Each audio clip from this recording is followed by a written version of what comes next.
So about 8 years ago when I went to Iowa State University, I first got introduced to calf raising when we stopped at a big calf ranch in Texas with 30,000 hutches, and I thought, wow, that's pretty neat. So when I got back home from the farm, we knew we needed to do something to upgrade our calf system and maybe expand it a little bit. So I had a neighbor that came over and asked me if I could raise his calves, and so there it started, and today we're raising calves for several other farms.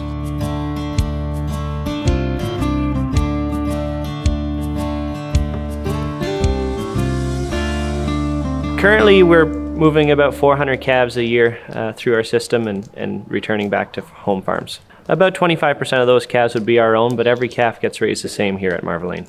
Every calf is entered into Dairy Comp 305 when it arrives here, and then all treatments, any elevated temperatures, vaccinations, pen moves, and average daily gain is all recorded, and then a farmer receives all that information when the calf returns to him.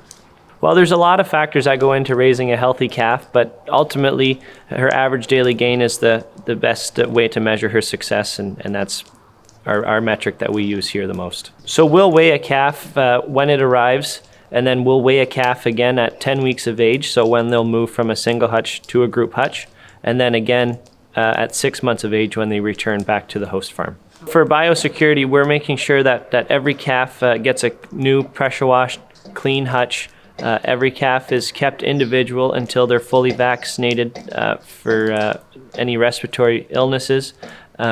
Once they're completely healthy and we're confident that calf is on the right track, then we'll group her once they're weaned.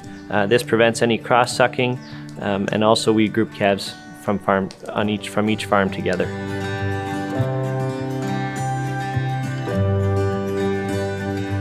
So we do a step-down weaning process because we feed a lot of milk, and so we want to make sure that calves continue to get enough intake during the weaning phase and that we don't see a growth slump while they're being weaned.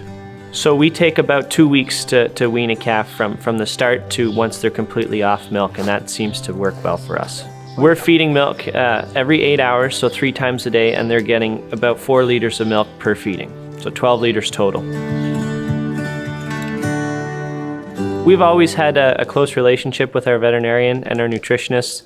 We also work together with some of the nutritionists of the farms we raise for to provide guidance when these calves return back home, and hopefully they can keep on the right path forward. Each calf, we record blood serum on each calf here at the farm, and then that's the best metric for us to know if that calf received enough passive immunity or not.